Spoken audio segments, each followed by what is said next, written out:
A young poor boy, the boy who never gave up. Ordinary world. Shouted their prices in chaotic mark in the bustling city of Lahore, where rickshaws beeped through narrow lanes and vendors ts, lived a boy named Hamza. He was 16 old with dust-covered slippers, torn trousers, and bright, determined eyes. Hamza's father, Chacha Rafiq, sold vegetables from a wooden cart in the Anarkali Bazaar. Every morning, Hamza helped his father stack spinach, tomatoes, and okra before rushing to the local government school. Their home was a cramped single-room apartment with a leaking roof, peeling walls, and the constant scent of onions. But for Hamza, it was home. He didn't crave luxury. All he wanted was a chance to break free from poverty, to study hard, and to build a better life. Call to adventure. One humid afternoon, after helping his father in the bazaar, Hamza saw a group of college students speaking at a street corner. They wore tidy clothes, carried laptops, and handed out pamphlets. Curious, Hamza stepped closer. "Education is the key to changing your future," one of them said. Hamza raised his hand timidly. "What if someone is too poor to afford school after class 10? A tall boy named Bilal turned to him kindly. "If you study hard and get high marks, you can apply for scholarships. There are options, bye. You just have to keep trying."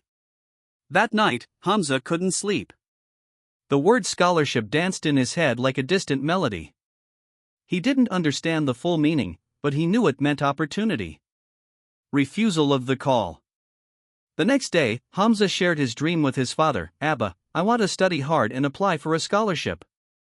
I want to go to college." Chacha Rafiq looked at his son with a tired smile. "Hamza, dreams are good, beta. But dreams don't feed hungry stomachs.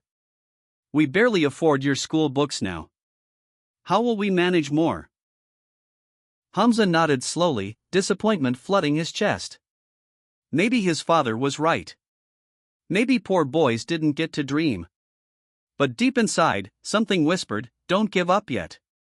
Meeting the mentor. Weeks passed. Hamza continued to top his class, often studying by candlelight when the electricity failed. One day, his school held a quiz competition. The guest of honor was a retired teacher, Madame Noreen, known for helping underprivileged students. Hamza won the competition. As he received his prize, Madame Noreen looked at his worn shoes and asked gently, "Do you love learning, beta?" He nodded, eyes shining. "More than anything." She placed a hand on his shoulder. "Then don't stop. Come visit me after school. I'll help you." That evening, Hamza went to her modest home. Over time, she became his mentor, teaching him English, helping him apply for online programs, and guiding him through the confusing world of forms and documents. Crossing the threshold. With Madame Noreen's help, Hamza applied for a national scholarship program for talented but underprivileged students. He studied harder than ever before on rooftops, under dim bulbs, and between trips to the bazaar. The day the results were announced, Hamza held the envelope with trembling fingers. His hands shook as he opened it. "Congratulations, Hamza. You've been awarded a full scholarship for high school at the Scholars Academy."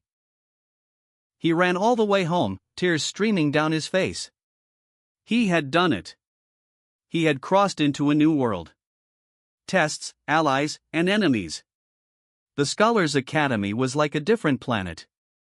Hamza felt out of place among boys with branded shoes, fancy backpacks, and polished English. Some students mocked his accent. Others ignored him completely. But Hamza focused on his goal. He woke up at 5 a.m. to revise. He cleaned tables at a tea stall on weekends to send a little money home. He studied while others played. He made two friends, Imran, a fellow scholarship student from Multan, and Zara, a teacher's daughter who believed in fairness. They became his support system. But challenges came thick and fast. He failed his first chemistry test. His father fell ill, and Hamza had to skip school to manage the vegetable cart. He often felt like giving up. One rainy day, soaked and exhausted, he sat on the school staircase and cried silently. Madame Noreen called him that evening. "Hamza, every hero feels lost in the middle of their journey. That's how you know it's a journey worth taking. Approach to the inmost cave. Final exams approached. Hamza knew that topping the exams could lead to another scholarship, this time, for university. The pressure was immense. He slept barely 4 hours a night. His father's condition worsened, and money grew tighter. One night, their electricity was cut due to unpaid bills. Hamza lit a lantern and studied until dawn. The next morning, he fainted in class from exhaustion. When he awoke in the infirmary, Zara was waiting. "Hamza, you can't destroy yourself. Even heroes need rest." He smiled weakly. "But I must win this battle. I've come too far.